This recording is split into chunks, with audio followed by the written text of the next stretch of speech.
Ever find yourself just unable to turn your brain off? Maybe you're replaying conversations from yesterday or worrying about something you said days ago? Well, if that sounds like you, then you're in the right place. Okay, let's dive into the real psychology of what it actually means to be an overthinker. And hey, if you are an overthinker, you're probably already second-guessing if this is even the right explainer for you.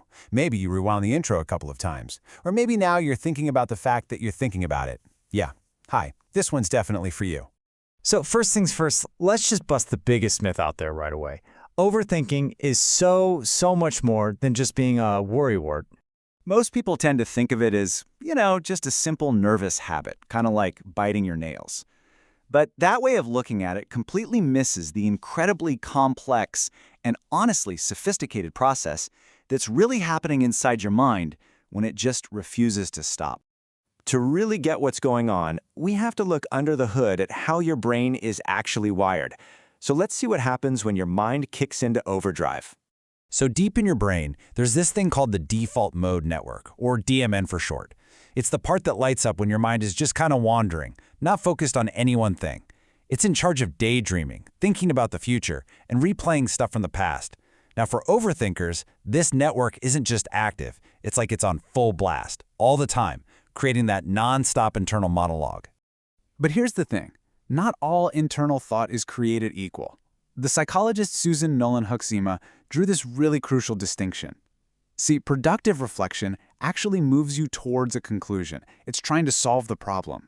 Rumination, on the other hand, that just spins you in circles with the same thoughts. You're not solving anything. You're just rehearsing the problem over and over and over again. And this, right here, is the key finding from her research. It's so powerful. When you're ruminating, your thinking doesn't actually process the emotion. It preserves it, trapping it like one of those ancient insects stuck in amber. This doesn't just feel bad, it actually makes the negative feeling stronger. Need a real-world example? Oh, I've got one. Think about the last time you had to cancel plans. A non-overthinker? They might fire off a quick text in, 9 seconds? But an overthinker? Oh, they answer a 25-minute odyssey. They draft it, then they worry that sorry sounds like they're admitting fault, so they rewrite it. But then it sounds too cold, so they add sorry back in, send a screenshot to a friend for a second opinion, and finally, after all that, send something that's almost identical to what they wrote in the first place. Sound familiar? So why on earth does our brain do this to us? Well, here's the twist. It's not a flaw. For many people, it actually started out as a very smart survival skill. A lot of overthinkers grew up in places where uncertainty just felt dangerous. Maybe you had to get really good at predicting a parent's mood, or you had to learn to read a room perfectly just to feel safe. Your brain learned that thinking ahead, planning for every contingency, was the best way to stay safe. The only problem is, that same high-alert software is still running now, but it's getting triggered in low-stakes situations, like picking a cereal at the grocery store or analyzing an ambiguous text. And here's the most crucial point. Biologically, your brain doesn't really know the difference between a lion in the grass and a coworker giving you a weird look in a meeting. A perceived threat is a threat, period. And that stress hormone, cortisol, it floods your system either way.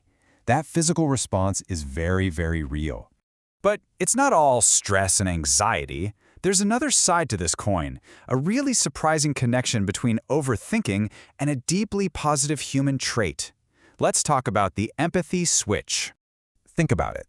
A huge chunk of overthinking is almost entirely social, right? It's about running these constant simulations in your head of how other people might be feeling, what they might be thinking about you, or replaying a conversation to see if you accidentally hurt someone's feelings. You're trying to account for every possible way you might be perceived. So what if we just reframe that? The social hyper-awareness, it isn't just anxiety. It's actually a form of deep, profound empathy at work. The only problem is it's empathy without an off switch. You're constantly extending so much compassion and consideration to others, but you probably rarely give yourself that same grace. I want you to let this one really sink in for a second. Your overthinking isn't just random noise. If you look closely, it maps almost perfectly onto the things and the people you value the most, your relationships, your important life choices, the parts of your life that have real meaning.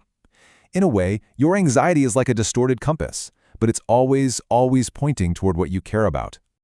Okay, so what do we do about all this? Well, the most common piece of advice you'll hear is also the absolute worst.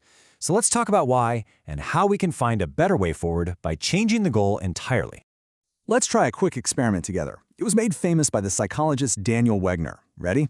For the next few seconds, whatever you do, do not think of a white bear. Don't picture its white fur, don't picture its big paws, absolutely no white bears. So, what happened? I'm willing to bet a white bear popped right into your head. Wagner's research proved this incredible thing. Trying to suppress a thought actually creates a kind of neurological debt. The second you let your guard down, that thought comes flooding back, often even stronger than before. That's why telling yourself to just stop thinking about it is absolutely guaranteed to fail. So this brings us to the crucial shift. The goal isn't to achieve some perfectly quiet, zen, empty mind. I mean, for most of us, that's just an impossible standard. The real achievable goal is to build a different relationship with the thoughts you're already having, to learn to observe them without immediately getting swept away. And that leads us to this final takeaway. It's a tool, really. Instead of asking, how do I make this thought go away? Try asking a much better question. The next time you feel yourself starting to spiral, just pause, take a breath, and gently ask yourself, what is this thought actually trying to protect me from? A lot of the time, you'll find the danger it's scanning for isn't even there anymore. All that's left is a habit. And a habit, well, a habit is something you can learn to manage.